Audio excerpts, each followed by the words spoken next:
Cheers, everyone. Welcome to the Mashanddrum Whiskey Room. It's a Whiskey Wednesday night. What is up, everybody? Thanks for coming in. Thanks for hanging out tonight. We have a very jam-packed show tonight. It's going to be a good time.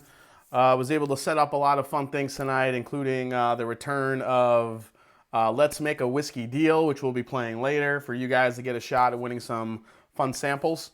Also, we're going to have a blind tasting. Something that was actually... Well, I'll tell you where the blind tasting idea came from a little bit. And then we're going to be tasting some samples, going through some news. A lot has gone on the last week. And also we're going to be talking my favorite bourbons and whiskeys that have come out so far. It's pretty amazing. We're already halfway through the year, which is nuts, which is actually kind of good because this year has been just bananas. So it might be good to, get through this year as quick as possible. Time is going fast, so but I want to say hi to all you in the chat here, everybody coming in and saying hi. We had the pregame squad that was nice and early. Trev Wilson, Jeffrey Jankovic was early too. Steve A, of course, Jeffrey Wack, Brian Butler, Wheels was here, Momo was here, Brian Griffiths. I'm sorry, M Mo, got it. The beautiful ADHD whiskey. How's it going, Matt? How you doing, man? DMCKY was here. Karen B. Ford. Thanks for coming in. Brian Butler. Let's see. The Bourbon Buddies are here. Alex Scavo. Let's see. Wildlife and Whiskey's in the house. How you doing, man? Slade Gullidge is here. Slade Gullidge, one of the coolest names in the chat. William James Jr., let's see. Spencer Mavis here. How you doing, buddy? Always nice to see you. Tom Wizard is here. He's pouring some McKenna. Nice to see you, Tom. One of my fellow bourbon hunters here in Ohio. Nice to see you as always, man. We have D. Willits in the house. Tim Gorgeous, as I like to call him. Donald Rance is here. The Irish Whiskey Yoda out of Canada. Tab A. Key is here. Andrew Buchanan. Will Henderson, of course. Brian and Tammy Brennicky in the house. Always lovely to see you guys. And more people jumping in. Richie Z, Tyler Denholm, I see. Freshly Blue. All right, Barn Door, Ron's Wood Turning Shop, Zeb Taylor. Thanks for coming, everybody, and hanging out with me tonight. So, first things first, I want to say a couple of quick things. So, I want to give a big shout out to ADHD Whiskey. I don't know if you guys caught the live stream over the weekend to see the culmination of Beagle Rare. As we all got to taste the final blend and what Dixon Dedman from Kentucky Owl actually did to it. We raised a little over $3,000 for St. Jude's Children's Hospital. So raise your glass. That's amazing. An amazing collaboration between all the whiskey tubers, the whiskey podcasts, Dixon Dedman, and from the brainchild of ADHD Whiskey. Amazing. You're an amazing human, buddy. So cheers to you. Everyone raise your glass, take your first sip. Nice to see you tonight.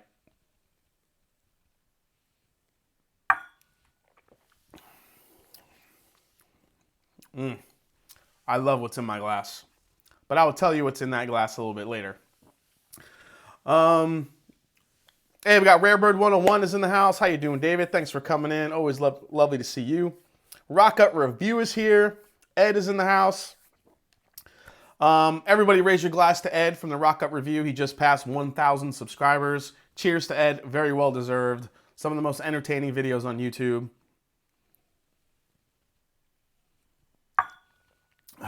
Awesome. All right, now. Joe Edwards says, I've said it before and I'll say it again. The bourbon community is one of a kind. Some of the best people you will find anywhere. Truer words have never been spoken, Joe. It's an amazing community. Everybody comes together. Differences aside, it doesn't matter. Whiskey brings us all together and we just have a good time and we support each other and we support whoever needs help. It's amazing. There's no words around it. It's every time I see a collaboration like that with everyone, it's an amazing thing. All right, so also, he's not in the chat tonight, but I did want to call out, he's always in the chat, Joseph Brazo. We call him Brazzers. It's his birthday. He just had his birthday. He's out tonight celebrating his birthday, so raise your glass to Joseph Brazo. Hope he watches this on the replay. Cheers to Joseph, man. Awesome. And Joseph was actually the one who gave me a fun idea to do a cool blind tasting tonight. So what we're doing is calling it the quarantine blind tasting. And teen is basically proof points in the teens. So we're going to do a 4-bottle blind tasting tonight. We're putting Old Forester 1920 versus Noah's Mill from Willett versus Wild Turkey Rare Breed versus George T. Stagg 2019. So all of these have proof points in the teens. George T. Stagg is 116.9. Rare Breed is 116.8, just 1/10 behind George T. Stagg. Noah's Mill comes in at, what's this one, at 114.3. Tad bit lower, and Old Forester at 115. So we're going to be doing that in a blind tasting a little bit later. Should be a fun blind. If you guys have any, I mean, aside from the George T. Stagg, it's always fun to do blind tastings like that. So I thought that was a pretty cool idea from Joseph. So we'll be doing that a little bit later. First, let's go into, I do want to say thanks. I got some new Patreons this week. If you see on top, we have a new category called Epic Drummers. I have one Epic Drummer, Andrew Pham. Thank you so much, man. He is going to get a Mash and Drum tasting tray or a cigar caddy. Then we have, let's see, Dennis McNally. He's a new one. Clay Watson came in, casual drummers. Will Henderson, he upgraded to a casual drummer. And Andrew Buchanan became an intense drummer. So I want to thank you guys for supporting the channel. It means a lot. Definitely getting up to my goal here, and I really appreciate the support. All right. So let's go to, well, let's pour something here first. I was sipping this. We'll get into what that was, but I did want to go through a couple of samples here to get started tonight, guys. I got some really great samples for some distilleries I haven't really had a chance to really taste through yet. So I figured I'd taste through these with you guys. Some new stuff, some craft distilleries. Let's see here. Let's start actually with these two here. Nick Foles, thoughts on the early times bullshit? Oh, we're going to get into that. Don't worry. I want to taste these first, and then we'll get into some whiskey news. And we'll definitely address that. We'll address a couple of other things too, but mainly what Nick is referring to is the sale of early times, Old Forester selling early times to Sazerac. So we'll get into some of that and what could happen from there. But what I'm tasting now, guys, these samples come from courtesy of Douglas Papa, one of my Patreons. And this is Hill Rock. So Hill Rock double cask. This is it's a rye. Unique American whiskey, handcrafted in small batches from rye grain, pot distilled, aged, all in the Hudson Valley in New York. Back on my stomping grounds. So this is aged in number 4 charred new American oak casks, which supposedly add layers of caramel, vanilla, traditional rye spice. So yeah, so Hill Rock. That's what we're going to be trying. Hill Rock, yeah, like I said, they are based in, let me see here. I believe I took some notes. Yeah, they produce high craft spirits from their own grain, floor malted, craft distilled, copper pot still, and hand bottled in their estate in Hudson Valley. So let's go back here and we'll start pouring these. So I have the double cask, which is here. So this is the double cask rye. And then I have a Hill Rock. I think this is a Solera bourbon as well. So let's try these. This is bourbons I haven't tried yet before. I've always seen the bottles, Hill Rock Estate, at the liquor store, especially being in New York when I go visit. But, they are a little bit pricey. And I don't know, New York grown grain. I mean, you talk about terroir when it comes to where you grow your grain and where you make your whiskey. Just like Texas, like out in California, New York has a very distinctive flavor profile when it comes to, their whiskeys. Let's see here. Let me close that. What do we got going on in the chat? James Taylor, I like the 1910. I like the 1910 too, man. Let's see. All right, so let's go to the regular Solera here. This is a pick.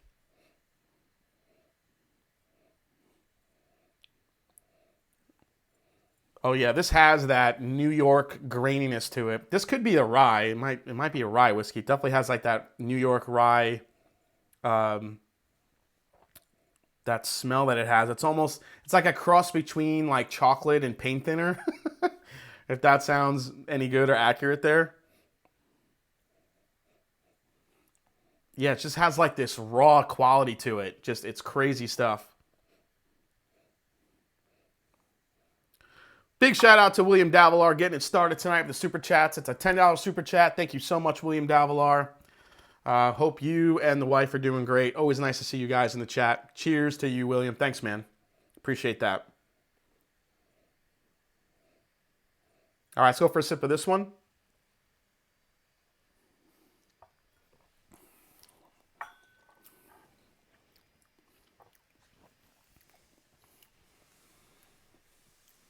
Yeah, this has like that sassafras, vanilla, oak, kind of a lighter caramel type flavor profile going on.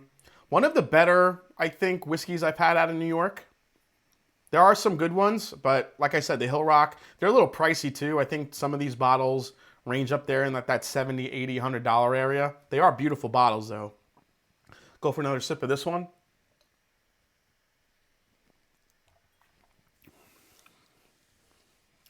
Spice. A lot of caramel in here. It's very candy rich to go along with that rawness. You really taste the grain. I like that one. It's definitely solid. I probably wouldn't pay 80 for this or 100 or whatever it may be, but I think with some more time that rawness will come out. It's got a really nice sweet profile in the beginning to start with. Let's go to the Hill Rock. So this is the double cask. Let's see if there's a difference here in the nose, which is also a rye. Hey, we got a super chat from Sawyer Fam Cincy. What's up? Down in Cincinnati, I assume. What's up, man? Cheers from Columbus. Thanks for coming in. Thanks for the super chat. Really appreciate it. You demand.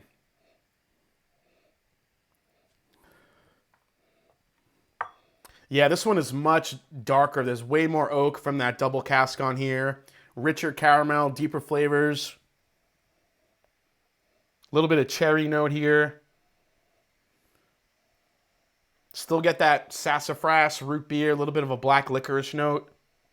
But a lot of vanilla, a lot of caramel. There's almost like a cola note in here. Maybe it's more of a root beer. Let's go for a sip of this one.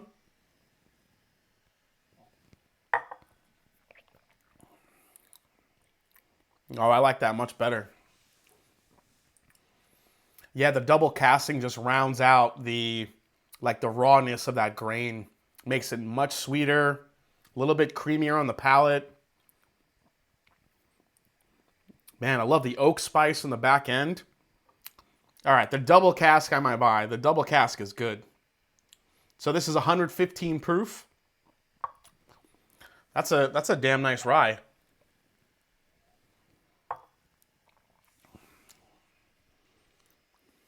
Yeah, that's easily one of the better ryes I've had out of New York. So New York is known for having their Empire rye, they call it. It's kind of, it's not like a definitive, rye name that's seen by the, the whiskey community, but everybody within New York that make their own grains, that want to grow their own grains, have this name that they call, which is an Empire rye. So basically, any rye and the grain that's grown within New York, you could call an Empire rye. So, and that's what this is. And that's probably one of the better ones I've had.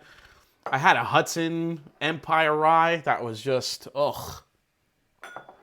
Talk about tasting like paint thinner. That thing was awful. It was awful. I was like, never again. I'm not buying this shit again. But I don't know, Hudson Baby Bourbon, man. I've never been impressed with that stuff. All right, let me check in with you guys in the chat here. Everyone's still saying hi to each other. Jose says, despite the relatively young age of the Hill Rock stuff, I think they're at least going in the right direction compared to other New York distilleries. Yeah, Jose, that's a complete. I agree with that totally. Compared to other stuff I've had, Hill Rock is definitely on the right track to doing some really great things when that stuff gets a little bit older. Nick Foles, which Hill Rock product did Breaking Bourbon rate super high? I think it was the Solera cask. But yes, please hit the like button, everybody. Really appreciate that. Always good for the channel. Always good for the live streams.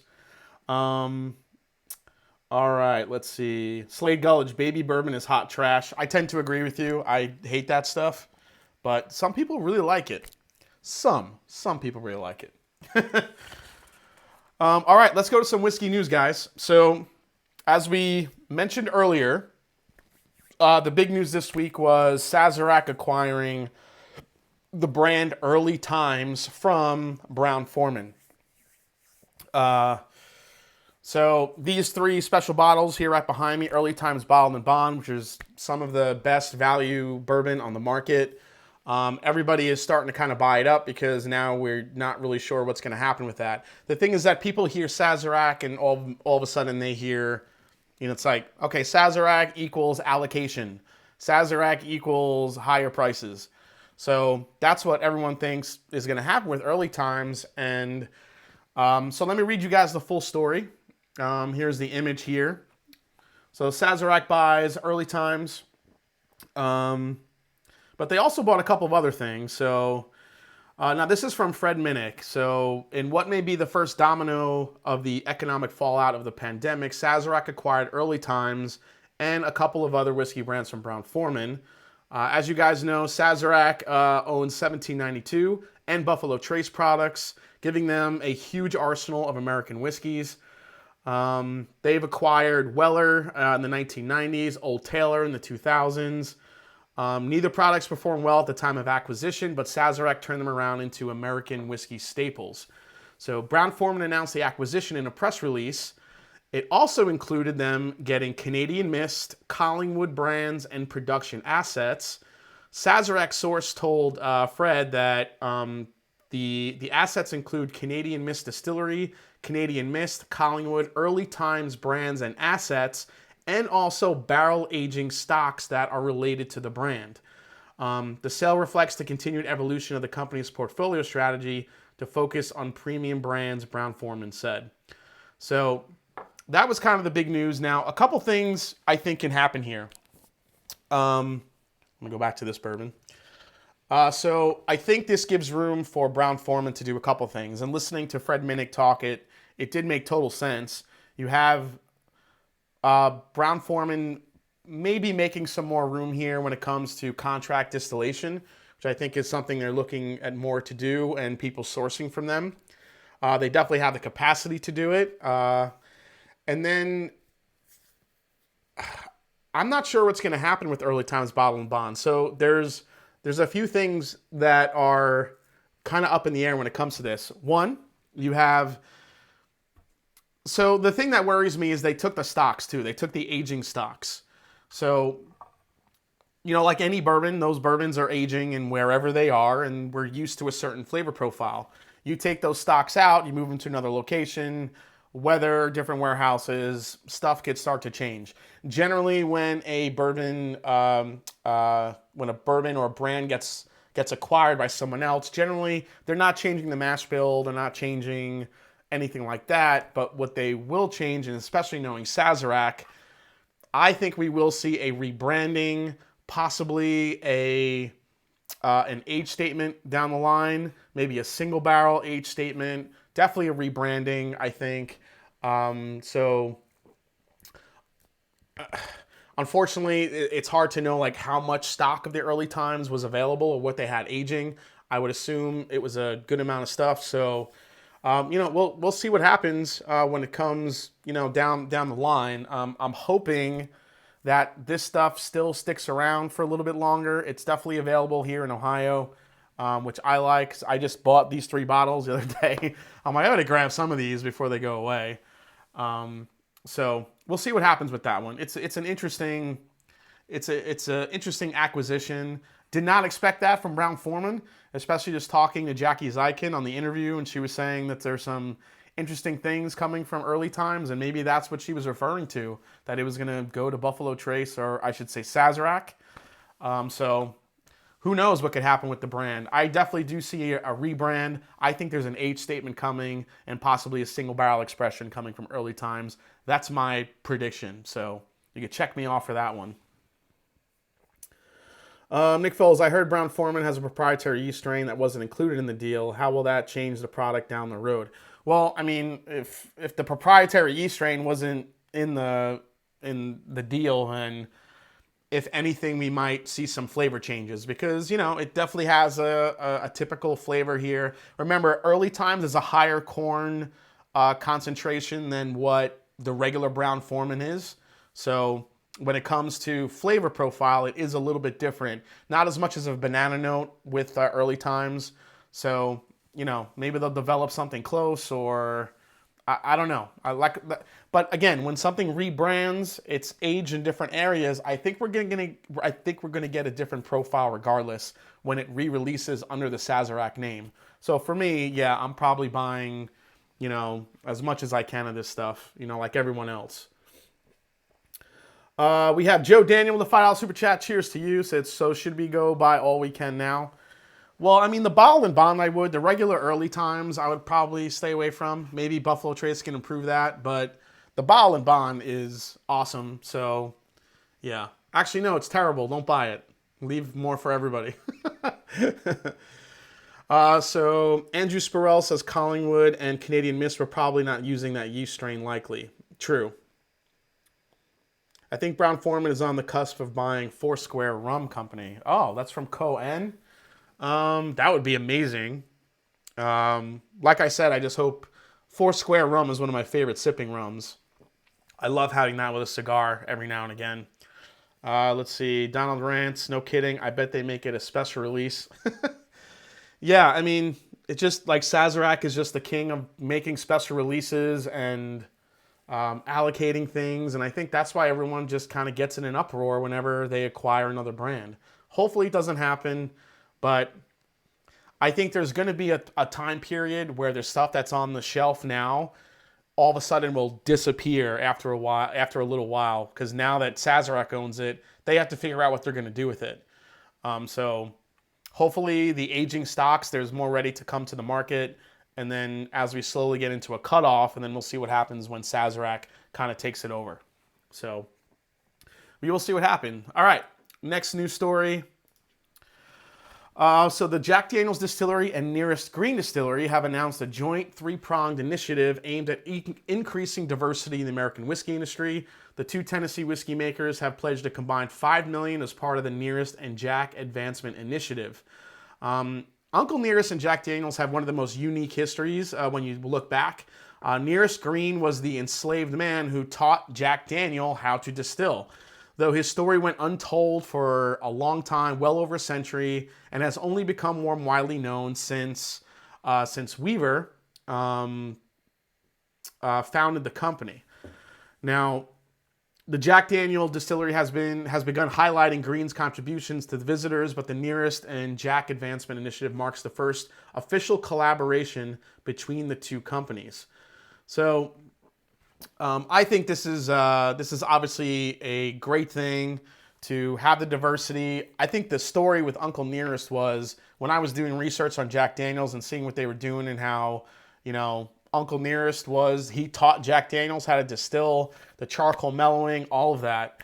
And the story went pretty much untold for, you know, over a century.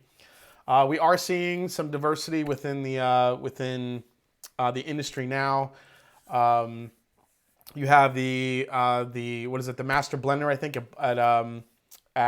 at what is it, Bullet is you know, she's African American. I'm trying to think of her name. She has a pretty kick-ass name, if I remember correctly. Yeah, but I love the history of that brand, and for those two to come together, I mean, that makes total sense. It'll be interesting to see how they do the advancement. So Black Bourbon Society founder Samara Rivers launched Diversity Distilled earlier this month in developing diversity and inclusion policies and actions. Let's see. It says it will offer African American entrepreneurs mentorship in all areas of the distilling business. The Nearest and Jack Advancement Initiative is among a wider movement to enhance diversity. So, isn't Uncle Nearest Dickel? I think the beginning casts were. I'm not sure where they're at now. But yeah. Ebony Majors. Yeah, that's her name. Dave McFarland. Thank you. Ebony Majors. She is the blender over at Bullet. She came out. Actually, the Blenders Select, which was the newer release from Bullet, which was basically a blend of some Four Roses stocks they had were blended together. That was her doing all that. So cool things to come. And our last story here. That's right, guys. It's happened. David Jennings, Rare Bird 101. The day is here. I wanted to just call this out. It's such a big accomplishment for David. The American Spirit book, his Wild Turkey Bourbon from Rippy to Russell, is here. So just for you guys, we have collaborated. So David Jennings was good enough to give a 15% off code for all of you viewers tonight. The code is mashanddrum15. There's a link down in the About section of this video. You could click on it, go to payhip.com/rarebird101, and you can receive 15% off a digital copy of American Spirit Wild Turkey Bourbon. The code is good until June 24th. So it's also available on Amazon, Kindle, Apple, iBooks, but you will get the 15% off through that PayHip link where you'll get a PDF of the book. So if you're looking for like that last minute Father's Day gift, I think this book is absolutely fabulous. I've already started reading it. It just grabs you, and it just dives so deep into the distillery and the history, and it's like you think you may know the Russells, but it's amazing some of the tidbits that David was able to put in here. So definitely click on it. Go to payhip.com, Rarebird. Expires June 24th. Use that code. Get 15% off. And I'm telling you guys, you will not be sorry. It's an absolutely... I'm not even through the entire book yet, and it's already a great read. I'll be doing a video with a full review of the book, some of the tidbits that I pull out that I really like. So...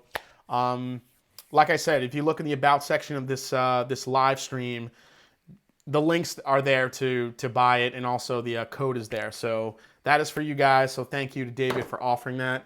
I did miss a super chat. I want to say thank you to Paul Adair. Thank you so much. He said, should I be happy? My dad, sister are fans of Angel's Envy. Trying to convince them that there are even better options. I think they like the sweetness. Yeah, everybody raise a glass to Rare Bird 101. That is an amazing... I mean, we've been talking about him working on this book for a long time. It's happening. It's coming out. It's out. It's available. It's a lot of work to do a book, to write a book. And you know, with the love he has for Wild Turkey, it's an amazing accomplishment. So cheers, David. And thanks for offering that up to the viewers tonight. So cheers. All right. So Paul Adair, to answer your question... Yeah, I mean, yeah, there is better stuff than Angel's Envy, but the one thing I always give Angel's Envy props for is turning people on to bourbon.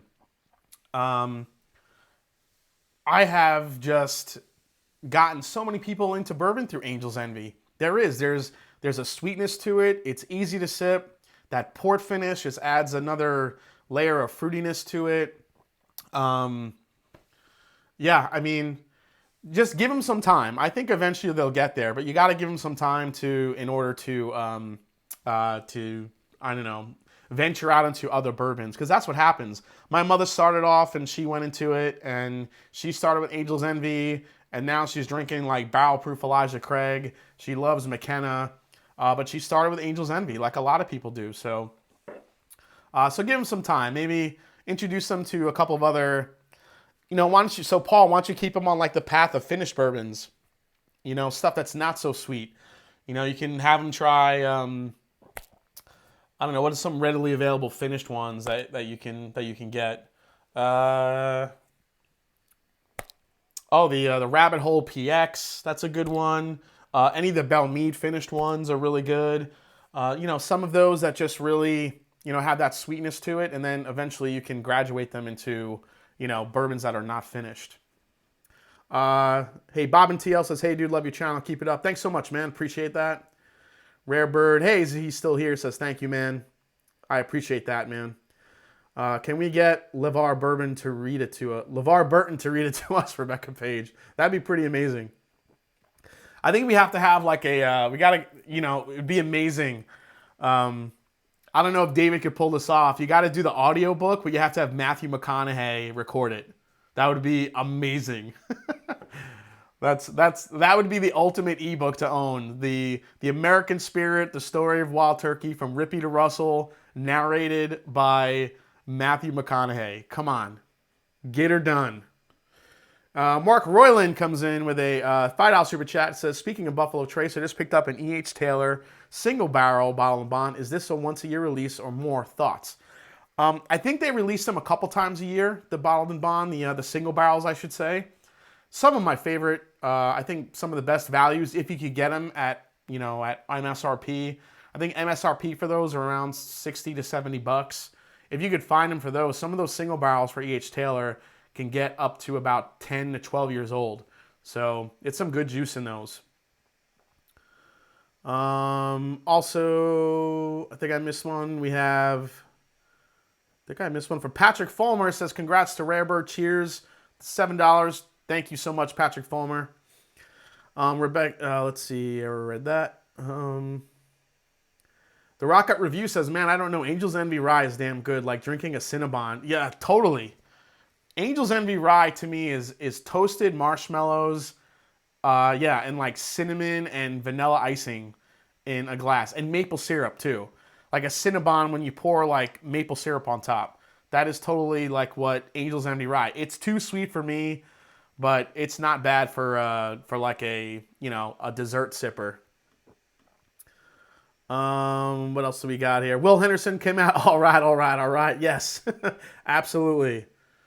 Keith Schmidt. Oh yeah, Woodford Double Oak. That's a great call out, Polidare. Woodford Double Oak is a great one to maybe stray away from the fruity finishes and get into more of a double barrel, because that Woodford Double Oak is more of like a chocolate and almost like a Snickers bar in a bottle. So Destination Bourbon says, what do you think of the Turkey 17 bottle and bond? I don't know yet. I'm getting mine tomorrow. So I should have it tomorrow. I'm definitely going to crack it open as soon as I get it. Look for a review very soon. If I could try to get it up by Friday, maybe Saturday, I'm going to do it because I cannot wait to try this stuff. I do want to take a few pours, before I review it, just to let it open up. Something with that type of age to it. You got to let it open up, give it some air, and see what happens to it. So I also got a bottle of the Wilderness Trail 6-year. Which was a distillery-only release. It's their 6-year-old bourbon. That one is being sent to me as well, so hopefully I'll have that soon. So there's a couple of really good reviews coming up, guys. Let's see here.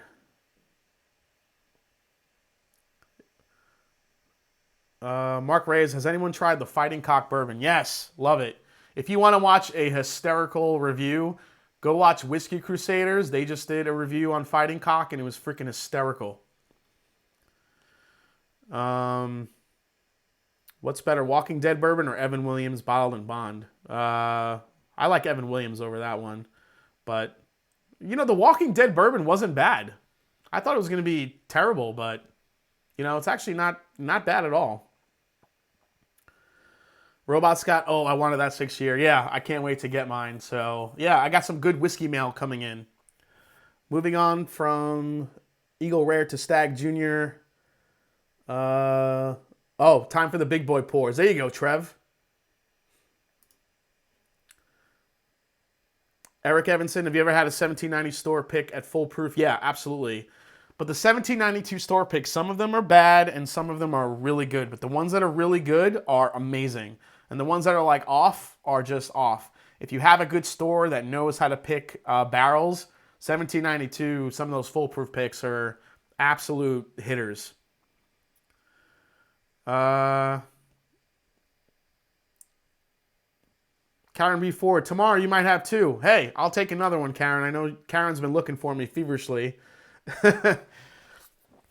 All right. John Zhang says, "Hey man, love the channel. Thank you. How does Masters Keep 17 compared to Decades?" I don't know. We'll find out, John, as soon as I get it. I would have loved to have it today, but I couldn't get it in time, so hopefully it comes tomorrow. But I will post a video sooner than later on that one. I got my camera, I got the B-roll all set up and ready to go as soon as I get that bottle. I already have ideas how I'm going to do it. So, all right, let's go into our next tasting. And speaking of Karen B. Ford, she sent me these. So she is from Tennessee, and this is Hulling Station. So let me pull out the Hulling Station here. So this is Hulling Station bourbon. So the distillery is actually called Old Dominick, but the actual bourbon name is called Hulling Station. So what's great about this one is I had this blind not too long ago from Scott at My Bourbon Journey, and I thought it was absolutely delicious stuff, but it was a while back.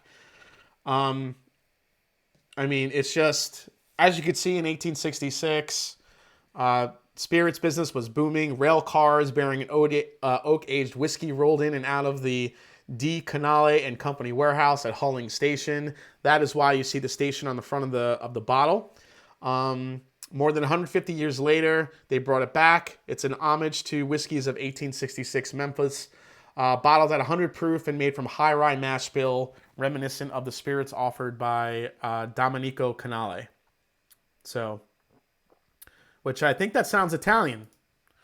Is that an Italian guy? It sounds Domenico Canale. That sounds very Italian. So I think just by association, I have to order that bottle or get one of those. We have Brian Bernicke with the $5 super chat. It says some of those 1792 picks are bananas. Yeah, and those are the ones I generally don't like. I like the ones that are a little bit more rounded in flavor. The bottled and bond picks, I've gotten a ton of banana in some of those too. So let's try the Hulling Station. First, we're going to do the small batch. So this is a high rye mash bill out of Tennessee, Memphis.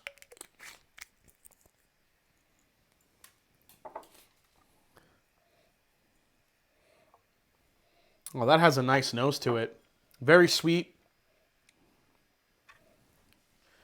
Michael Edwards, I've never had a Whistle Pig pour that I liked. Your thoughts? Yeah, I'm not a fan.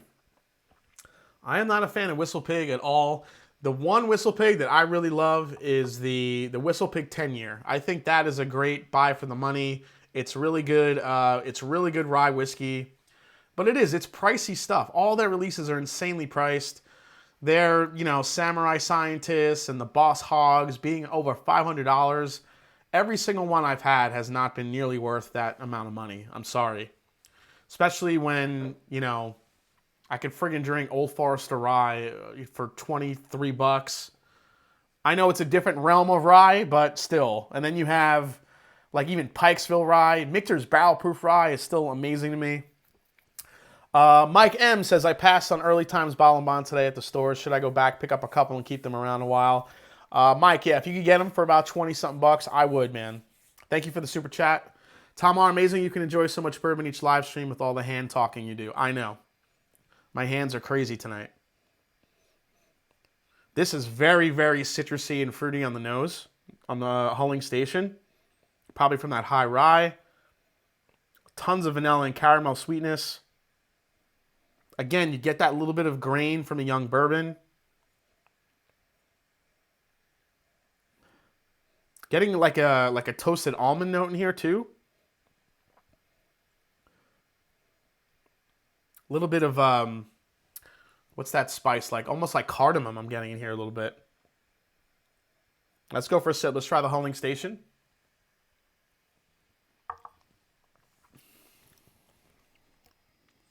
Oh, that's good. That's creamy. That is nice and creamy. Damn, that's really good.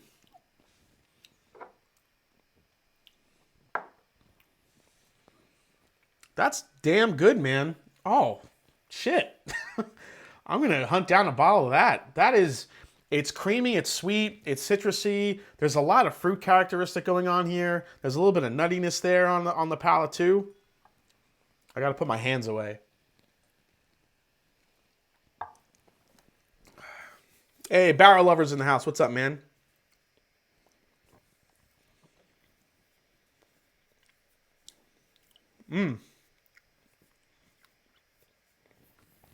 I like that one a lot. The hulling station, man, small batch. That's good. And then she sent me a single barrel, which is a 5-year-old and 120.73 proof. So I'm gonna try that one. Ron's Wood Turning Shop and Stuff comes in with a $5 super chat. He says, let me pour that a little bit. Would love to hear your thoughts on St. Augustine the Saint. So the only St. Augustine I've had is from was a single barrel that my uncle Tony actually got me down in Florida. And he sent it to me. There's a live stream back, I don't know how long ago it was, that he sent me that stuff, and I did not like it at all. I thought it literally smelled, so that is a distillery out of Florida, and it smelled and tasted like Florida swamp water to me. I know that's terrible to say, but it just had a really, really weird... You know, the front of the palate was good, but that aftertaste, it just did not taste great. I've heard a lot of great things about the port finish. I'm not sure what the Saint is, but I'll definitely look it up and see if I can get a sample of that somewhere. I think it was a little bit young. I think that flavor, that water they're using, needs to age out a little bit to get rid of that funk. But yeah, it just was not feeling that stuff. Karen B. Ford, you are spot on, is really good. Any cinnamon on the finish? Yeah, there is a pepperiness on the finish. Maybe that's the cardamom or cinnamon like type spice I'm getting on the finish of that one. We got Pesky 716 comes in with a $4.99. His question is, why will bourbons with the same mash bill, BT mash bill 1, have such different flavors? Ever had any MN whiskeys like Tattersail or Far North? I haven't had any of those. So why will bourbons with the same mash bill have such different flavors? Because it's different spots in the warehouse. That's really all it is. That's you can use the same grains, you can use the same type of water, the same type of proof. You put a barrel in different spots in the warehouse, not to mention the differences that you're going to get just from the barrel alone. But I mean, that's what, think about small batching, Pesky 716. Think about small batching. Distillers know exactly what profiles are aging where, that they can blend barrels together to get a consistent flavor profile. So the same happens for single barrels. They know in specific parts of the warehouse what's going to bring more vanilla, what's a little bit more spicy, what is a little bit more oaky, what's a little bit more sweet. They know exactly what spots in the warehouse will age where. And Wild Turkey, speaking of Wild Turkey, that is probably the best example of it. Their Russell's Reserve picks, depending on what warehouse they're aging in, can have just an assortment of flavors when you think about, dusty turkey, kind of the modern turkey. More of that's like Warehouse D just tends to create something that's a little bit more on the like spiced carrot cake and vanilla icing side. And then you have Warehouse A, which is just like a really beautiful, just, quintessential turkey flavor profiles. Then you have Camp Nelson F, which can produce like some funky like grape and intense cherry notes, from that warehouse. So that's basically where the different notes will come from. Hope I didn't talk too much about that. Cohen says, I'm getting to have an Uncle Tony and he worked for Flat and it was an ongoing joke. Yes. My Uncle Tony was in insurance. That's what he did. Antroke35 says, what's up, Jason? Early Times Bottle and Bond, 2 for $66 with tax included, not available in California, worth it. So that is, yeah, that's not too bad. That's actually pretty good. That's with tax and shipping? Yeah, grab it. That's not bad, man. Yeah, Minnesota. MN Minnesota. I haven't had anything from Minnesota, actually. At least not that I know of, or that I can remember. Trev Wilson, those warehouses are huge too, so a barrel in the very top could be drafted. Yeah, so if you're talking about Buffalo Trace, they're Pappy, and I know Pappy ages like in the bottom corners of their warehouse. That just happens to be where the sweet spot is for Pappy, or like the lower floors. And then you have some of the other, I think the E.H. Taylors age on the higher floors. And, you know, so they spread them all out and all gives different flavor profiles. So let's try the cask strength. And then we'll start going through my bourbons of the year.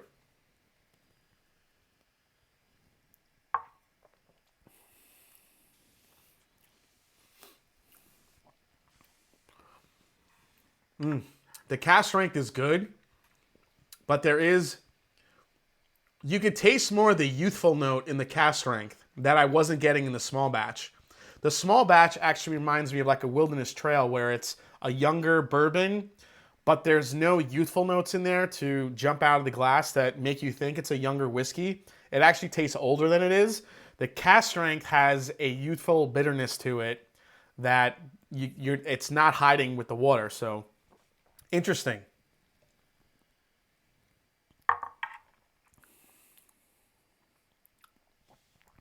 Yeah, but definitely those cinnamon, those nutty flavors that are there. There's still some of that citrus as well. But yeah, there's a slight bitter note to it that just screams like, okay, this is a little bit of a younger whiskey. It's 5 years old, so, but that is some amazing stuff. And if I ever see Old Dominick stuff, I'm buying it. So that's really good. And I think that's one of those bourbons where I got to start talking to them. They're making some great stuff. Old Dominick's Holding Station, guys. Keep your eyes out peeled. Keep your eyes peeled for it. I think it's going to be good. Good stuff. Slade Gulledge, we need to hear a good Uncle Tony story. Uncle Tony story. Brian Brennicky, was Uncle Tony in insurance or was he in insurance? No, he was in insurance. A good Uncle Tony story. What's a good one? So, well, I can just tell you a little bit about him. Uncle Tony is, he's a unique individual. Let me say that. Extremely generous, one of the best guys you'll meet. But when it comes to, so Uncle Tony is this guy. Oh, here's a funny Uncle Tony story. Okay. Emily Chambers, haven't had St. Augustine whiskey yet. There are other spirits, okay, but avoid Palm Ridge if you don't like St. Augustine. Okay, I will keep that in mind. Yeah, you have to pay the man. His name is Tony. So first of all, Tony is a Vietnam vet. So cheers to that and any of you other Vietnam vets or any other servicemen and women out there, or any of you families that have kids that are serving right now, or husbands or brothers or sisters. Cheers to you. So my Uncle Tony was a Vietnam vet, and he had a very interesting job in the Army. I don't want to get into it too deep, but he was pretty cool. But Tony is this guy. So this is what happens with Uncle Tony. So we go to Disney, and so when we walk around, so he lives in Florida right now. He's in Clearwater, so right near, just outside of Tampa, about an hour and a half from Orlando. So he goes to we go to Disney World a few years ago because we hadn't been there in a long time. He's the guy that walks around, and if the line up there says 35 minutes to get on this ride, and it takes him 36 minutes, he writes it down. Then if there was a ride that was broken, writes it down. If the line to get food was longer than he wanted, writes it down. So what he did is, I don't know how many times he did this. He must have did it a good amount of times, where he would, as soon as he got back from Disney World, he's this guy. He writes to Disney, "Dear mouse people, I went to the park just this weekend and I had to wait online this amount. The food sucked. This ride was broken. This wasn't working. I couldn't get any. My ice cream was melted when I got it. My mouse ears were bent. Mickey gave me the finger." He's that guy. So he would write that to an email to Disney World, and then basically about 2 or 3 times, he got free tickets to go back. Finally, he did it enough times where they blacklisted him. So my Uncle Tony is literally blacklisted from Disney World. He can go, but any email that they get from him, they just throw it in the trash bin. He's like blocked from Disney because he complained too many times. And he does that with everything. He's the guy that whenever he orders anything online, it comes, there's always something wrong with it. And he has to like, he loves to fight with people over prices, over everything. That's my Uncle Tony. He will negotiate the shit out of you. So if you think you have something won, you're wrong. Tony's gonna, he's gonna get what he wants, and he's gonna get more than what he wants. So, so your uncle is a dick. Yeah, basically when he does that, yeah. Jose, what part of New York are you from? Your New York accent isn't too heavy as I would have thought it would be. Yeah, it kind of goes away because I've been in Ohio for so long. When I made trips back and forth to New York, I grew up on Long Island, but I lived in Queens for about 12 years before I moved here to Ohio. So whenever I go back to New York and I see my friends and my mother and everybody else, then it comes way back. And I know guys that have watched me in the chat room have said, "Oh shit, he just went to New York because his accent is coming back," and that's basically what happens. So yeah, sends food back at a restaurant. Cheers to Uncle Tony. Yeah, Uncle Tony keeping people honest and accountable. Yeah, he does, man. You cannot bullshit Uncle Tony. He's on it. All right. So before we get to the blind tasting, let's go through some of my. Let me see. What is that one? That is. What is this? Oh, that's for later. Okay. Yeah, we're gonna play that again. Okay. So we're halfway through the year. I figured, let's do kind of a recount and see what my bourbons of the year would be. I have some really good, some, I guess, runner-ups. But what I'm going to do is give you my top, let's see how many I wrote down here. I'm going to give you my top six. I have 6 favorites that I put out for my top ones. A couple I haven't reviewed yet, but I will be getting to full reviews on them. But they definitely made an impression. Let's see here. Let's see, Master Drum, you have a great New York City accent. Yeah, it comes and goes. Do you hang out with Stipe militants in Ohio? No, haven't yet.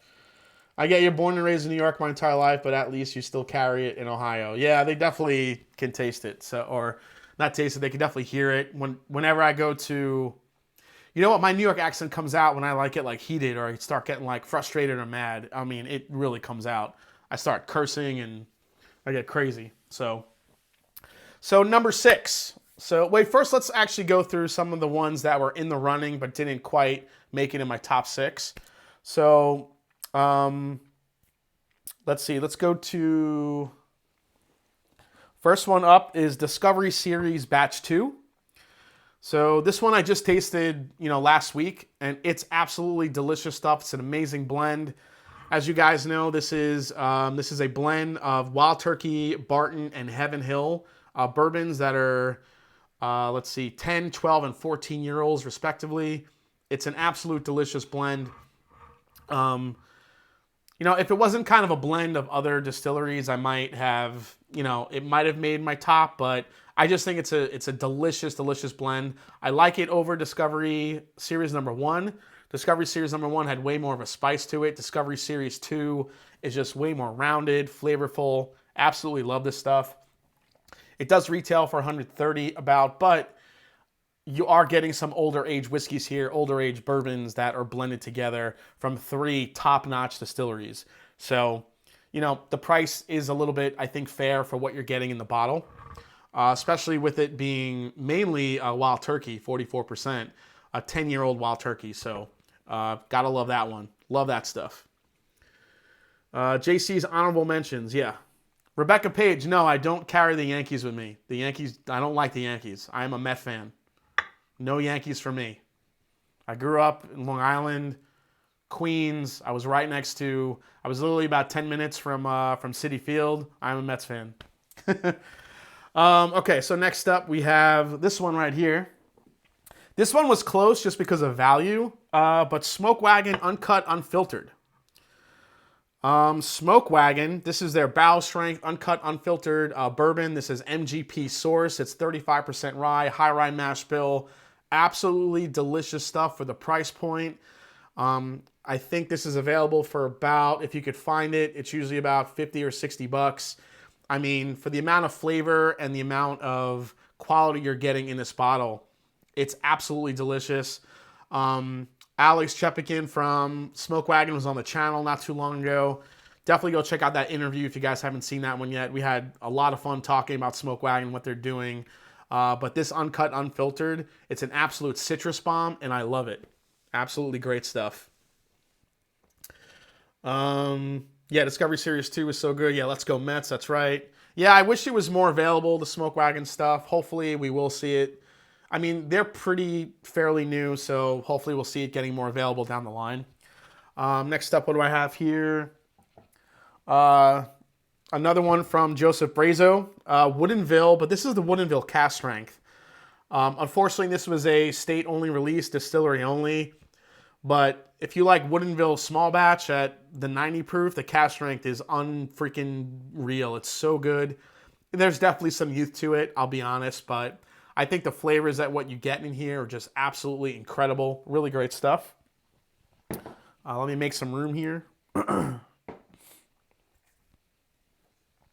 What else do we have? Oh, here's so the Junkies have talked about this one, Bourbon Junkies, which is the Redwood Empire Lost Monarch. Now, this is a blend of straight whiskeys. This is a blend. This is basically a Bourye. It's a blend of bourbon and rye together.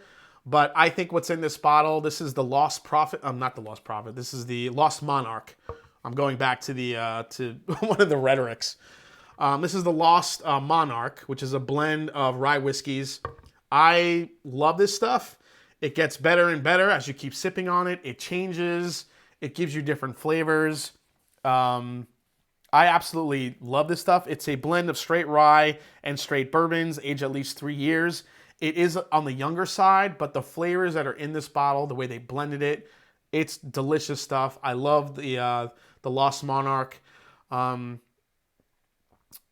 wasn't too crazy about the Pipe Dream, and the Emerald Giant is pretty good for a rye. $30, I love it, but $40 like it is here in Ohio, I'm not crazy about it. At 40 bucks, I think there's better ryes for the money, even cheaper, like the Old Forester rye.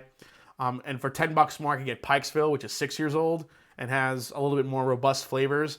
But this thing is just kind of a Frankenstein of a whiskey. Absolutely love this one. It's so, so good. Really, really good. All right. Edward Fulmer, when is Stag Junior 14 dropping? For the love of God. Yeah, that's a little bit delayed. I'm not sure. I've heard it's coming soon, but it just keeps being delayed. I haven't seen any of it drop. I hope 14 is as good as 12 and 13 because those things were just unbelievable batches. Okay, so next up, what do we have here? Not a bourbon, but definitely one of my favorite whiskeys I've tried this year. It's the Wild Turkey Rare Breed Rye. Obviously, this isn't universally distributed yet. I got real lucky getting one of these, but I love this rye. It's so if you guys watched my Ardbeg video today, where I was saying a lot that it smells sweet on the nose, but it's very spicy on the palate. This falls in line with that. For 60 bucks, I mean, it is a damn good rye. You have some 6, 8, 10, possibly some 12-year-old whiskeys in here. Just a great blend. It's spicy. It's a really, really delicious rye. I love this thing. I'm definitely going to, once this does get to Ohio, I'm going to be buying this shit up. So it's good. Really good stuff. Another one that I got to try this year was the 1792 12-year. So this one was actually pretty impressive. It's opened up and gotten a little bit better. The one problem with this bourbon is the availability. I think it only gets released one time a year, and it's really hard to get. But a 12-year-old bourbon for I think about a retail price of about 60 bucks, pretty incredible. I thought it was really good. I love what the oak did to the sweetness and to that Barton flavor profile. You know, solid bourbon. Thank you to Douglas Papa for sending this. Another one that made my top this one was almost in the top 6, but it got close. That is I'll pull 2 of them actually. You have these two. The Larceny Barrel Proof B520 and the Elijah Craig A120. The Elijah Craig A120 was the best A batch that I had in a long time, leading up to it. But it is this thing comes in with a lot of, has a lot of proof to it. It definitely drinks a little bit on the hotter side. A lot of peanut, a lot of that quintessential Heaven Hill flavor profile. The Larceny B520, I liked the A120. It was good. It was very sweet. A lot of people like the candy nature to it, but it just didn't have like that weeder bourbon type of profile that I was looking for. The B520 definitely brings that. This one tastes like a weeder and can definitely go a little bit more head to head with the Weller Full Proofs of the world. So these two were close. Definitely, this was definitely an improvement from the A, but compared to the B, which we'll get to, this one, wasn't in the top 6. So, all right, let me get some glasses here because I'm about to pour some more whiskeys here. So now we're going to get into the top 6 here. So, too good. Let's see. Let me just catch up with you guys. I knew there had to be an ECBP. 1792 12 year is the best 1792. That being said, I don't like it enough to buy a bottle. Yeah, I think if you find a bottle of it at retail, it's definitely worth having a 12-year bourbon for that price. It definitely changes over time, so you have to give it, it's kind of an oak bomb in the beginning, but like anything else, once it opens up, the 12-year just gets sweeter and better. Definitely really good bourbon. So let's go to my number 6 bourbon so far this year, and that is this guy, the Blood Oath, finished in cognac. I think the bottle is backwards. There it is. So this is the Blood Oath Pack 6, finished in cognac barrels. This was a really great release. I love the cognac flavors in here. This was, when I had first tried this was up there until I had a couple of other bourbons that outshine this one a little bit. But this was definitely might have been my favorite release since Pack 4, which is still my all-time favorite release. But the Blood Oath Pack 6, I think it just has a lot of depth, a lot of flavor, a lot of sweetness. There's cognac flavors without going too overboard on this one. So I really enjoyed the Blood Oath Pack 6. I think it's a great pour. Do I want to pour that one now or wait a little bit? Yeah, I'll wait a little bit. Because I have something else I want to pour. But this was definitely a really delicious bourbon. I'll keep that one up here because I like the box. Yeah, so good. Let me go back to the chat here so I can see you guys. We have 292 in the chat. Thank you so much for coming and watching, everybody. I really appreciate it. Please hit that like button. Keep those super chats coming. I really appreciate it. If you have any questions while I'm going through this, thank you so much, guys. All right, so let's go back to number 6 here. Or I should say number 5. And number 5 was, this one might surprise you, and it's actually the one that's in my glass right now that I was sipping from the beginning of the show. And that one is right here. Remus Repeal Reserve Batch 3.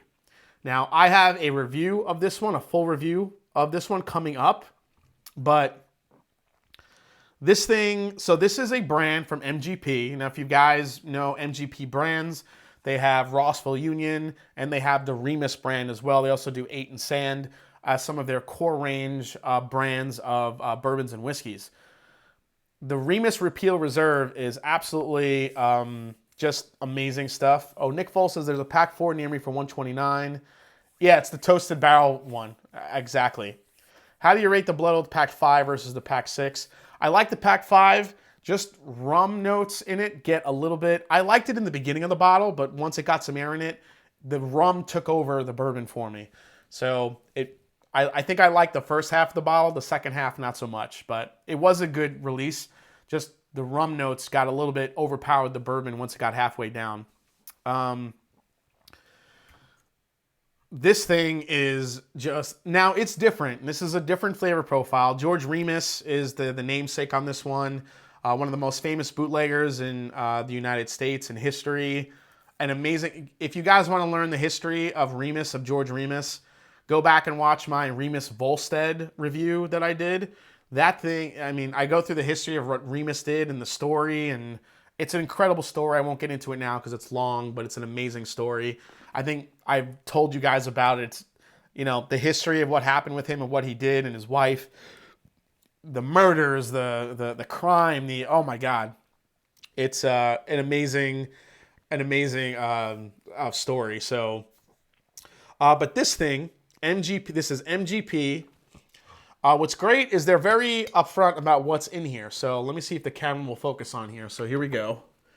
There we go. 12%, 2007 bourbon, 78% 2008, and 10% 2008. 21, 21, and then 36% rye, respectively. So MGP is letting you know exactly what's in this bottle. This thing is like cherry cola. I mean, it is all over the place in flavor. Hey, Barrel Lover, gotta run. Looking forward to watching the rest tomorrow. Cheers to you all. Thanks, Barrel. Thanks for coming in, man. Appreciate it. This thing is just spice, cherry cola. I mean, the cherry cola flavors in here are insane. A ton of oak. I mean, it's different. It's funky. I mean, it's really, really good stuff. Let me see here. Yeah, so we have an 11-year, a 12-year, and an 11-year bourbon in here. Again, 21, 21, and 36. Just really delicious stuff. There's chocolate in here. Hey, we got my bourbon journeys in the house. What is up, man? I mean, a little bit of marshmallow, cinnamon. I mean, it is a different kind of a funky type of ride, but I love this bourbon. I'm going to do a full review of this, but this is what's in my glass right now.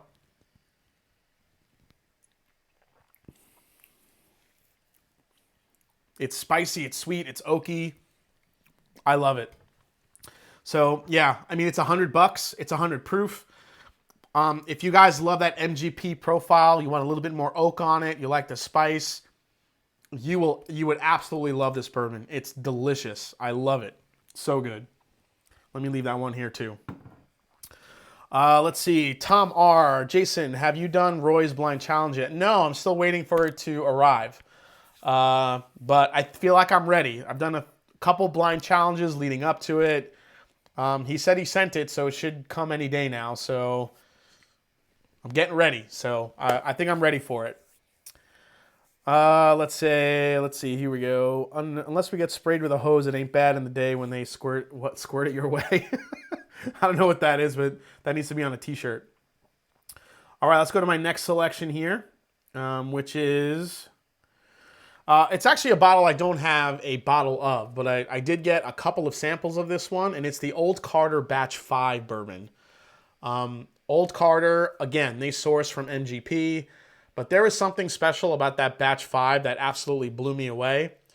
Scott from My Bourbon Journey, he just joined the chat. He could probably talk a little bit more about that Batch 5.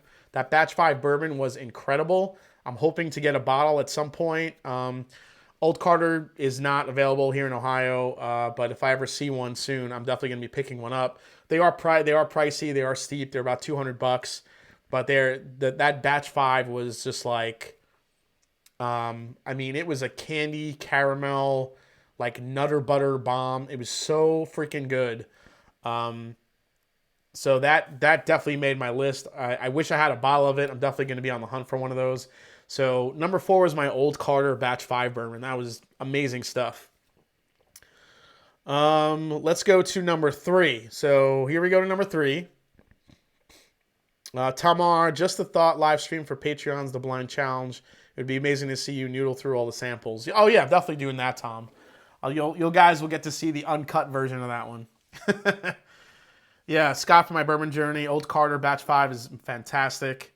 Yeah, the Batch 5, though, is incredible stuff. So definitely on the hunt for that one. So number 3 on the list. Where is it? Number 3 is... Elijah Craig Barrel Proof B520. The A120 was good, but the B520 kicked its ass everywhere. I mean, I can't say enough about how good this batch is, the B520. This is just, it's candy, it's caramel, it's sweet. It does not drink like 127.2 proof. It's got the oak balance. It's got the Heaven Hill profile with like extra layers of candy on top of it. It's ridiculous. Still the best value in bourbon today. Still, definitely. 12-year-old, it's absolutely amazing. I know, depending on what state you guys live in, the Elijah Craig barrel proofs, they come out later, they come out sooner, depending on where you live. But this thing is an absolute beast of a bourbon. It's so good. Easily one of the best, just like regular bourbons, like non-finished bourbons I've had this year. Just incredible batch. I love this stuff. It's so freaking good. I'll keep that one here too. All right. So we have coming into number 2 is this guy right here, Foregate. So this is Foregate Batch 6. This is Kentucky Straight Bourbon finished in cognac and rum casks. This thing is a flavor bomb. It is just freaking amazing. I believe it's 12-year-old bourbon in here. People think it's Wild Turkey stuff in here, so think Wild Turkey, possibly finished in cognac and rum. I mean, we'll see how it opens up, but this borders on whether there's too much finish here. There's kind of a push and tug here. Some people think there's too much finish. Some people think that it's just finished enough. I think it's somewhere in the middle. I think once this opens up like batch 1, it might get sweeter. So we'll see what happens. But this is an absolute stellar release. Again, $200, limited availability, unfortunately. But I just have to go on basically on flavor, what I'm tasting. Was lucky enough to get one of these. It's, for $200. You guys also have to remember here, whenever you think about a bourbon's price, there are some bourbons that are just foolishly priced higher because of, age or, a lot of craft distilleries have to charge a higher price. When you get into bourbons that are older source bourbons, plus you add a finishing to it, I mean, a company like Foregate, they have to pay for the barrels of bourbon they're going to buy, which isn't cheap, especially a 12-year-old bourbon out of Kentucky. Then you got to get the casks. So casks that are sherry, cognac, rum, they are not cheap. They are expensive casks to procure, to get, to finish in. Then you got bottling and labeling. I will say about Foregate, they need to upgrade their labels. I think their labels are terrible. But what the juice that's inside here is absolutely delicious stuff. And Foregate is actually coming out with a rye next. That's going to be their next one. It's going to be a barrel-proof rye. I believe it's NGP. But I mean, this stuff is freaking delicious. It's different. It's unique. That is my number 2. So before we get to number 1, let's do a sample giveaway tonight. Let's play a little bit of Let's Make a Whiskey Deal. So this is a game that I like to play with you guys. I was doing it a little bit last year. I decided to bring it back tonight. So what I'm going to do is I'm going to show you guys I'm going to show you a silhouette of a bottle of whiskey. And the first person to name what bottle shape that is will get a chance to win a sample. I'm going to give you a suggestion for a sample. And if you don't want that sample, you can either go with the sample I'm going to say, or you can take what's in this box right here behind me. So it's Let's Make a Whiskey Deal. I'm going to give you a sample I'm going to give you, and if you don't want it or you want to take a chance of what's in that box, it could be something amazing, it could be something meh. It is up to you to decide. So here comes the first label. So you guys get your fingers ready. So I'm going to give you I'm watching the chat. Here we go. Okay. Here is the first one. Now, if you guys recognize the bottle, you have to give me the actual like brand name that it is. You can't just give me the brand name. You have to give me the release name as well. So if you get the release name along with the brand, you got it. So here comes the first one.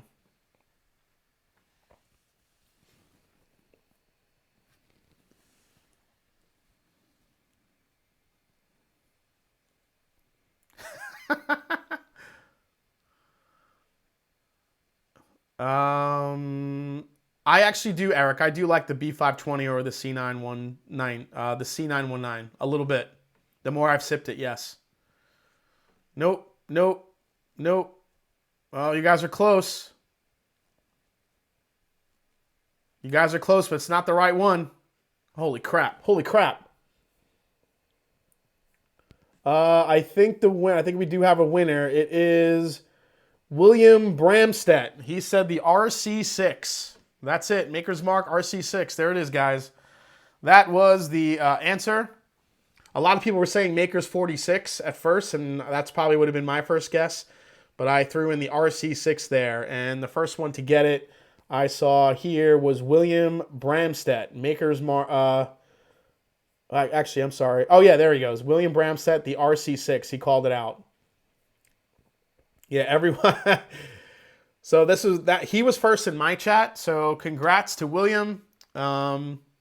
Great job, man. Now, William. So since you're in the chat, so your choice is to get a sample of. Let's see here. You know what? I'll send you a sample of the 4-gate batch 2, or I'm sorry, batch 6.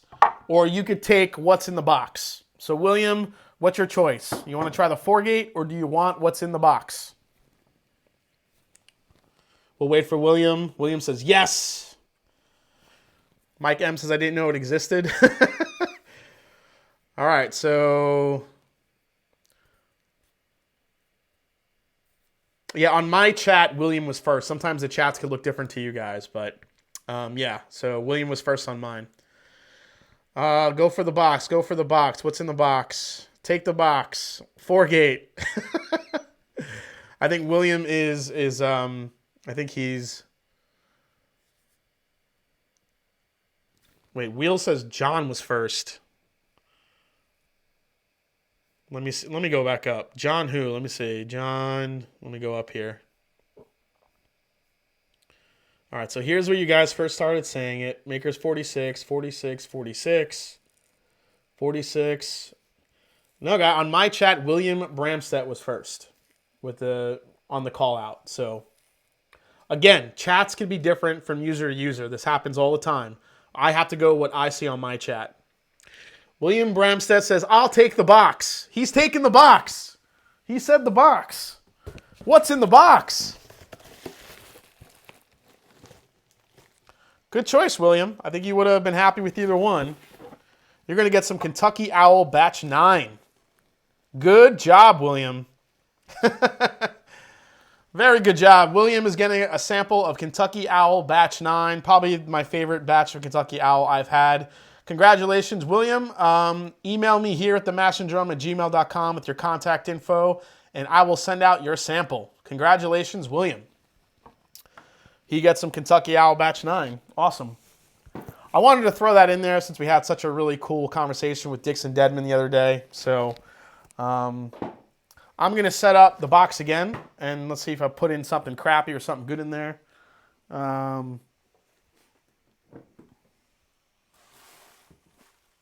Let's see here. All right. The box is set up again. I had a couple of other bottles hiding down there. But congrats to William. He gets that. So shoot me an email, William, and I will get that out to you. So when it comes to my first bourbon so far that I've had this year, might be no surprise to you. Where'd it go? Did I lose it? Nope, here it is. Right here. The Bardstown Bourbon Company, Chateau de la Baude. Please don't ask me to speak French because I'm terrible. Here's a close-up look at the bottle. I did do a review of this one. Generally, you know, finished bourbons can be a little bit tricky when you're calling them bourbons of the year, but I haven't had anything this unique or this amazing so far this year. This is 12-year-old MGP that's finished in Armagnac casks for an additional 18 months. It's absolutely incredible, incredible, incredible bourbon. Unfortunately, it's limited. It's hard to get. I'm already seeing these on the secondary for over $200. Retail price on this is $130. But this shit is so good. It's different. It just has, there's just something about it. Those Armagnac notes, the chocolate, the espresso, the spice to it, the cinnamon. Then you kind of mix that in with, there's a lot of citrus in it as well. It's so interesting. It's so just, I don't know. It's an incredible, incredible bourbon. This was hands down my number one. So now, like I said, I got some other stuff coming, you know, as we get through the summer here. The Wild Turkey 17, I haven't tried yet. It could make the top 5. The Wilderness Trail 6-year could, you know, crack that list as well. What's going to move? What's going to jump? And then you have, then once we get to September in the fall, when all the crazy releases come out, you know, then it's a whole different ball game to the end of the year. But I figured it'd be fun to kind of go through my favorites that I've had so far this year, in case you guys are on the lookout for anything, you know, unique or anything to add to your collection. The ones that I named, yeah, those are the ones that I've enjoyed the most this year. So, but this thing is an absolute monster of a bourbon. It is so freaking delicious. It's really great. So Bardstown Bourbon Company did an absolutely amazing job with this. So absolutely love it. I'm going to pour some now. That's what I'm going to save up for. Woo! What a rabbit hole, Dare Ringer, straight bourbon. Scott says the 6-year will be on its way tomorrow to you. Yeah, Scott, for my bourbon journey, he actually went down to Kentucky with his dad. He got to go to Wilderness Trail, pick it up for me, so I really appreciate that, man. All right, so I'm going to sip this, and then it's 10:23. Man, time flies when you're drinking and talking about awesome whiskeys. Brian Butler says, good night, fellas. I'm out and off to bed. Take care. Cheers, Brian. Thanks for coming in tonight, man.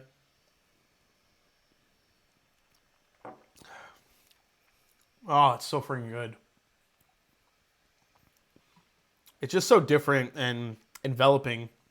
So, all right, guys, let's do this fun, quick blind tasting here. The quarantine blind tasting.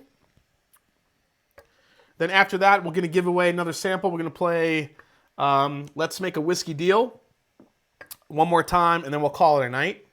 I want to thank everyone for hanging out tonight. The super chats have been great. You know, while I'm going through here, guys, you know, feel free to throw out any questions you may have. Let's mix these up. So this blind tasting is the quarantine blind tasting. So what we have here is bourbons that have proof in the 13 to 119 range. So we have George T. Stagg 2019, which is 116.9 proof. Rare Breed, which is 116.8. Old Forester, which is 115. And then we also have Noah's Mill, which is 114.3. So I want to thank Joseph Brazo. Happy birthday again for giving me the idea for this blind tasting. So let me grab some water. I need my solo cup.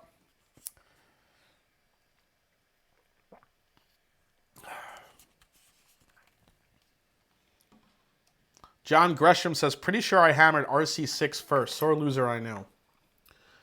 Man, John, I got to go back up and see your... William Edwards said, awesome game, $10 super chat. Thank you so much, William. Sorry I missed that. Appreciate that, buddy.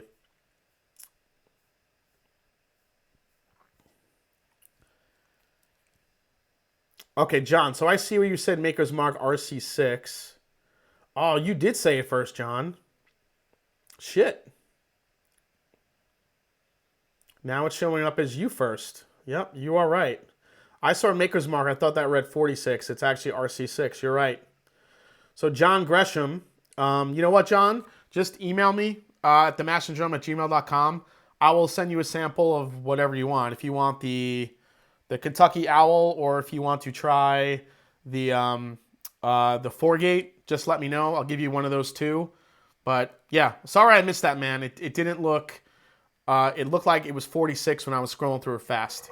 I'm sorry, the chat moves really quickly here, so you will get a sample too, John. So definitely give me a, give me an email and I'll get you one of those samples. So, cheers and good job. Yeah, I gotta get the red Solo cup out, some water here. Tom R, careful standing up tonight after the show tonight. So many great drams in your belly. Yeah, hell yeah, man. This is what it's about. I needed some good pours tonight. It's been a crazy week for me, like work-wise and stuff. So this is awesome hanging out with you guys. So let's go to the first one here. John Gersh says, haha, thanks, I'm so hyped. Yeah, man. Absolutely. It's the least I can do. So. Ooh, this has some delicious funk on the nose.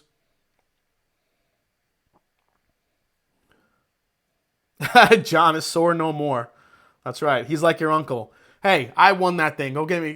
Give me a sample here. Disney. Let me go for a sip of this one.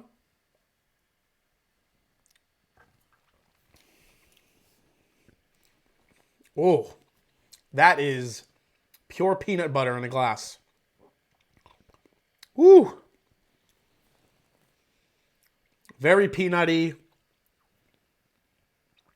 Little hint of strawberry there I'm getting. A little bit of spice. Actually, before I forget, guys, I want to, for anyone who's watching right now, I do want to call out the, again, to go check out American Spirit Wild Turkey Bourbon. This is the new book by David Jennings, Rarebird 101. Special code at payhip.com, Rarebird 101. Mash and Drum 15. You could go get yourself a 15% off discount. Like I said, I've already started reading this. It's an unbelievable book. Definitely go check it out. It's going to be, the code expires June 24th. So definitely go and take your shot and definitely download it. It's really, I think I'm through the first 2 chapters now. It's just amazing stuff. So.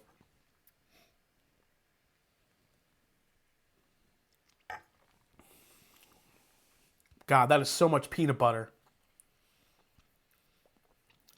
That's got to be the Noah's Mill. Noah's Mill, I always remember being like peanut butter and jelly in the glass.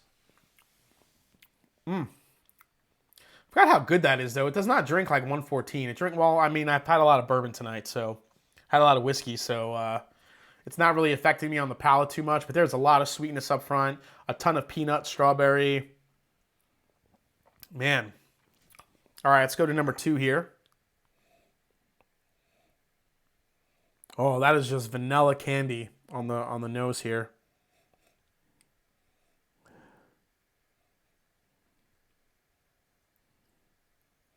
Ooh, super sweet. This is pure vanilla extract, some spice, cherry, a little bit of oak funk on there too. Let's go for a sip of this one.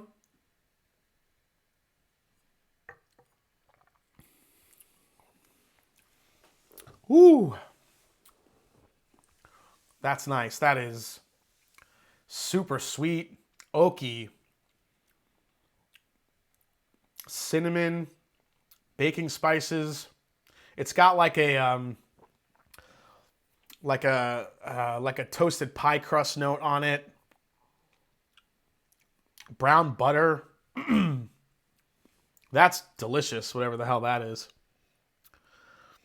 Let's see here. Rare Breed, Old Forester 1920. Old Forester 1920, killing it.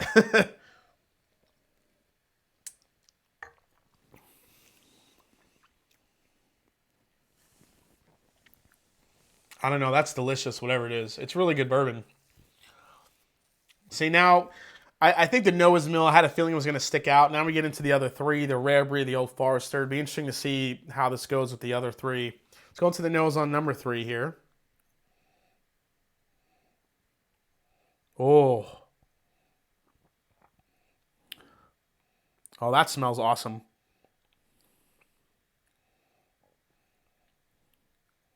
Oh, again, this is cherry, cinnamon, a ton of vanilla cream, a little bit of like glazed pecans on there too. Oh, I want a sip of this one. Here we go.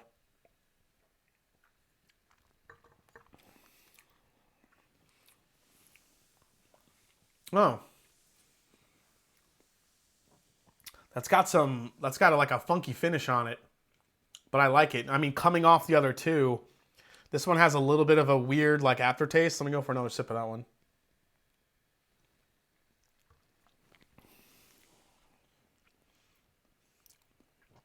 Yeah, that's good.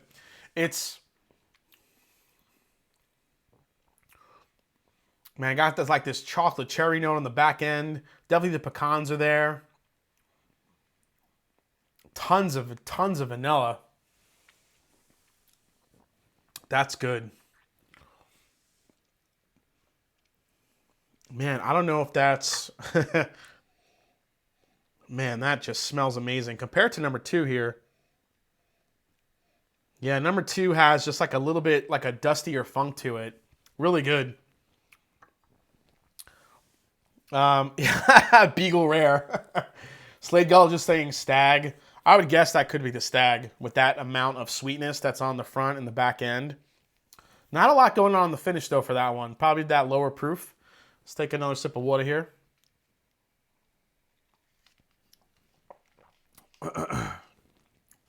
All right, let's go for one sip of the, well, let's nose number 4 here.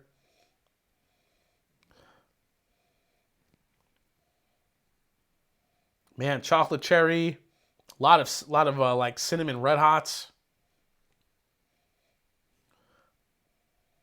Not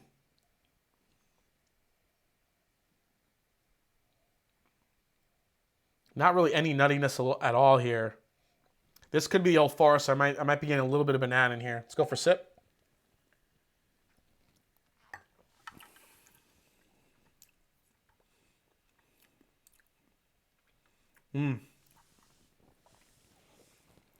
That's definitely got a good proof to it. I know for those of you out there that had the 2019 George T. Stagg, what did you think of it? I wasn't a big fan. It didn't even crack like my top whiskeys last year.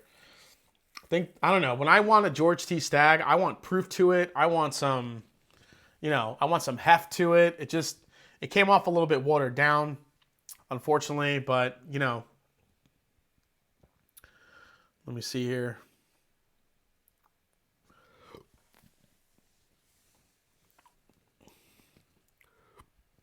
Excuse me, have the hiccups. Go for another sip on this one.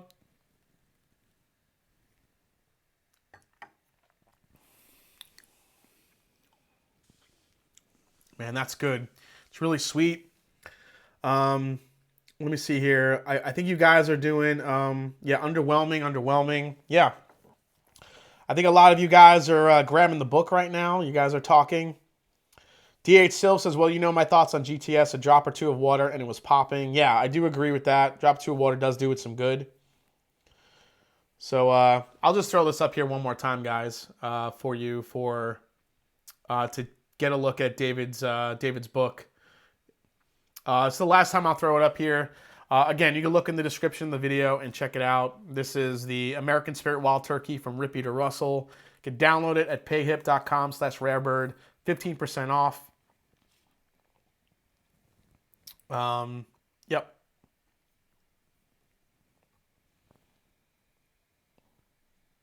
Yeah, definitely, you guys. It's an amazing read. So again, expires June 24th.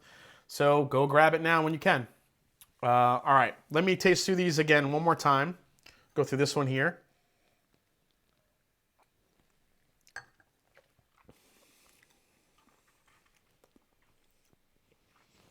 Man, these are just drinking all really easy now. Go back to this one.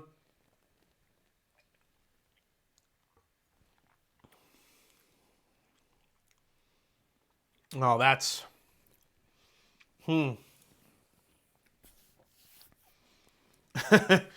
This is tough. They're all kind of good in their own right, but just depending on how I feel about them tonight.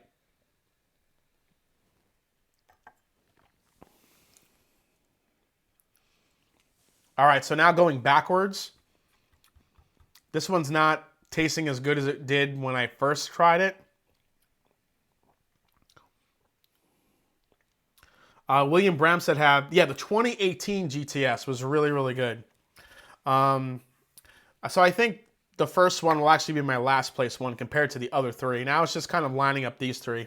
I definitely think this is the Noah's Mill. Now, when it comes to these three, let me do a couple fresh sips here. Then we're going to give away another sample and then call it a night, guys. Still have about 270-something people watching. This is awesome tonight, guys. Thank you so much for tuning in. All right, so let's go to this one first.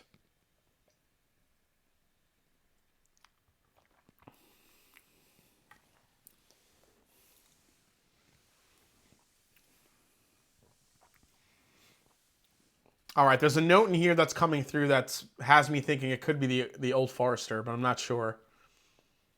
But it does have that spice, man. Could be the rare breed too. But again, very different profiles. More chocolate cherry on the Old Forester, I think. But I mean, this one is... let's go to number 3 here. This is tough when they're all together and they're all kind of around the same proof.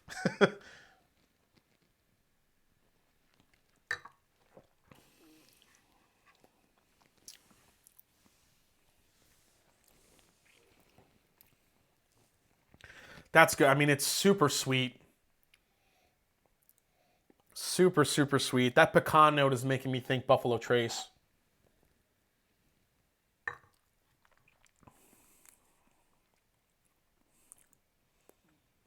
Rare Bird says, paperback, but super deluxe. Wait until Mash and Drum gets his copy and reviews it. Yeah, there you go. Yeah, Rare Bird will be sending me a copy. I'll be doing a full review of the book on the channel, so look for that. Once I'm finished reading it. I got to finish reading it. Definitely going to get through it as soon as I can. It's not an easy book to put down, especially if you're a bourbon history nerd like I am. All right, let's go to the last one here.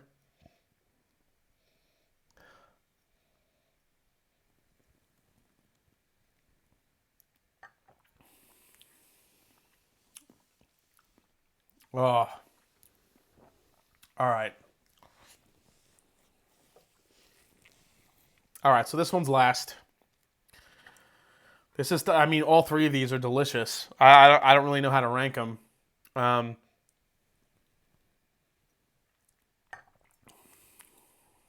Oh, this is, every time I go back to this one, it's getting better and better and sweeter. That's delicious. I think that's the Stag. It just smells like Buffalo Trace.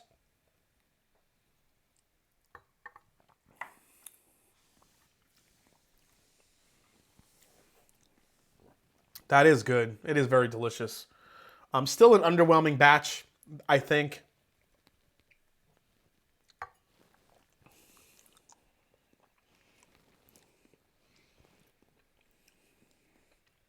Compared to the other one, this one not bringing it as much. I actually think I'm going to leave it in this order. But this will be, let's be first to last here.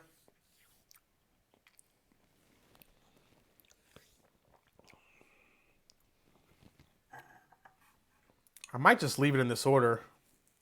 Will Henderson, rare breed. He's.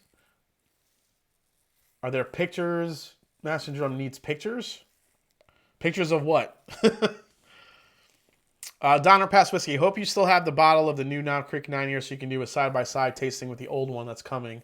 It's supposed to be there Friday. Yes, Donner Pass Whiskey is sending me the original Knob Creek 9 year before they took the age statement off to compare it to the new one. So once I get that sample, I'll probably do that next weekend.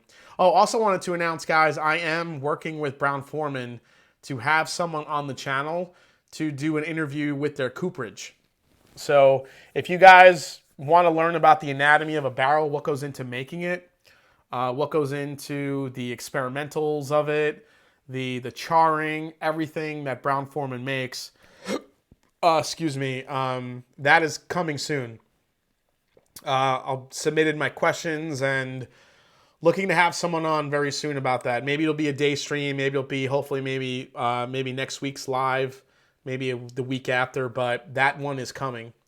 Joe Pastrana, $5 super chat. Thanks so much. It's off to work. Great job tonight, Jason. Cheers. Thanks, man. All right, so I'm gonna go. Let's see here.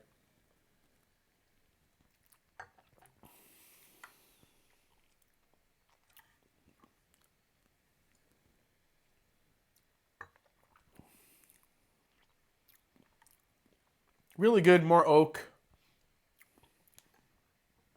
That is pretty good.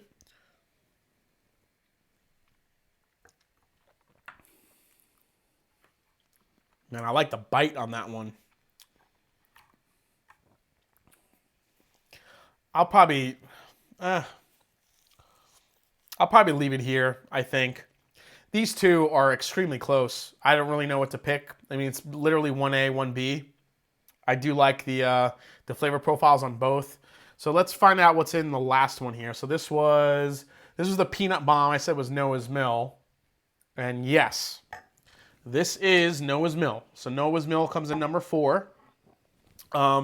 Solid bourbon, peanut bomb, good stuff. Just, you know, compared to the others that like, when I had it, you know, if you don't have it next to anything, it's really delicious. But when you come off these, then you go back to it, it just kind of gets a little funky. Let's go to the third place here. This is, oh shit. This is the 1920, the Old Forester. But,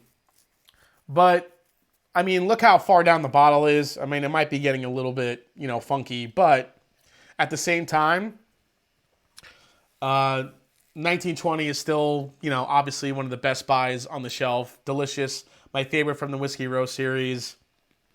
You can't go wrong with any of these 4. So now it comes down to the Rare Breed and the George T. Stagg. I said number 2, but really 1A and 1B. I thought this was the Buffalo Trace. Shit, man. It is the Stagg. And then I put the, I love the way the Rare Breed kind of hit my palate tonight. Maybe it's because David was in the chat tonight.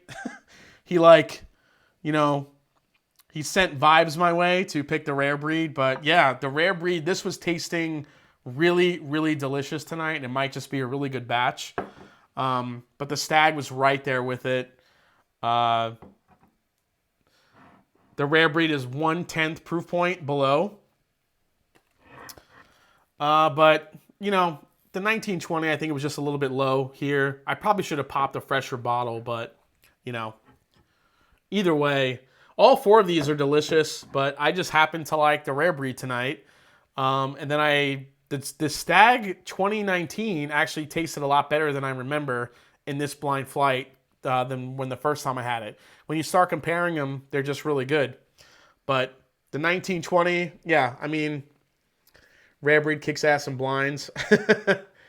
Yeah, Rare Breed actually does really well in blind tastings. It just always does. There's something about it. Old Forester 1920 does it as well. I picked 1920 over the George T. Stagg. Sorry. Yeah, I picked 1920 over the George T. Stagg the last time I had it in a blind. I think that bottle's just getting a little too low. I'm going to have to bottle kill that at some point. But yeah, it's really good. It's all 4 of these. This was a fun blind tasting.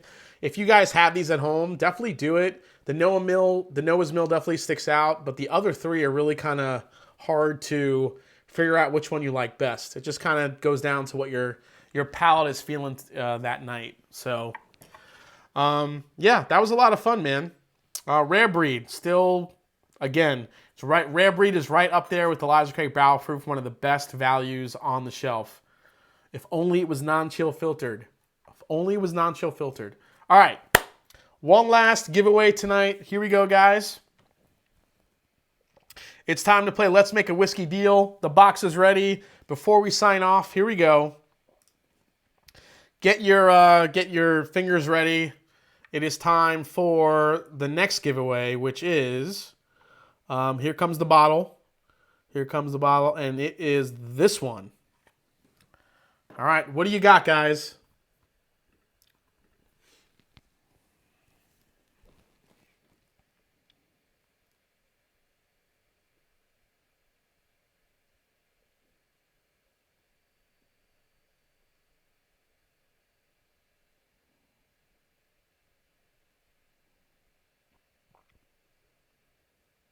Oh, that was actually pretty fast.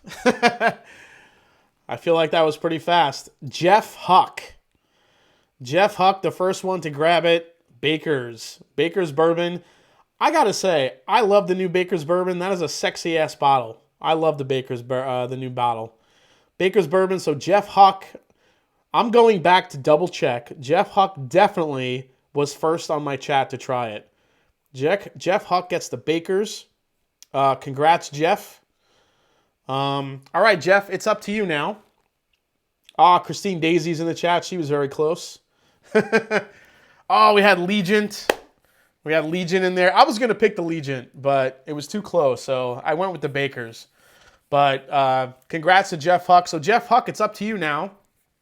So, here's your choice. I'm going to give you either, let's see, you can have,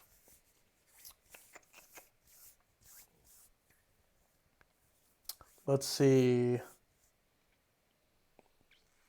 you know what? I'll give you the same choice, Jeff. You can have a try of the Foregate Batch 6, my number 2 whiskey of the year. Or you could have what's in the box. Spencer Mav. DXO said they got Bakers and Bookers. We need Barkers. That would be like an older Bookers. I think it would be like Barkers, which would be great. All right, so Jeff Huck. Hey, thanks for coming in, Brent. So Jeff Huck, what do you got? Do you want to take the sample of Foregate, or do you want what's in the box? Waiting on you, Jeff. Says box it up, Jeff. Box it up. Take the box. Jeff Huck says, I'll try the Foregate, please. All right, Jeff Huck is getting the Foregate. Jeff, email me at themashanddrum@gmail.com, and I will send you a sample of the Foregate. Let's see what's in the box, just to see what he would have had. It was the 1792 12 year.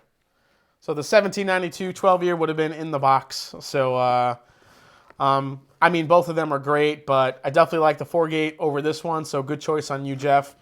So all 3 winners tonight, email me at themashanddrum@gmail.com.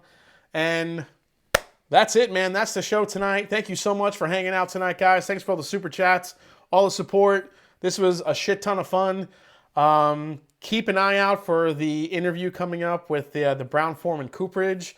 Not sure who it will be from there, but we're going to learn a lot about barrels, how they choose trees, how they cut them, all the science that goes into it. And I think it's going to be a great interview. So I really thank you guys for everything, for the support. Anything else here coming up? Yeah, definitely go download David's book. Thanks for hanging out tonight. We had over 300 in the chat at one point. Definitely a high record for me, so thanks for that too. And as I always say, it's not about the whiskey, it's the people you share it with. Cheers. Thanks for all the support tonight, guys. I'm going to take my number 1 here. Have a sip. Oh no, that's the Noah's Mill. Where's the rare breed? There it is. Cheers, guys. I will see you next week on the Mash and Drum. Stay safe, and thank you for everything, guys. Cheers. Take care.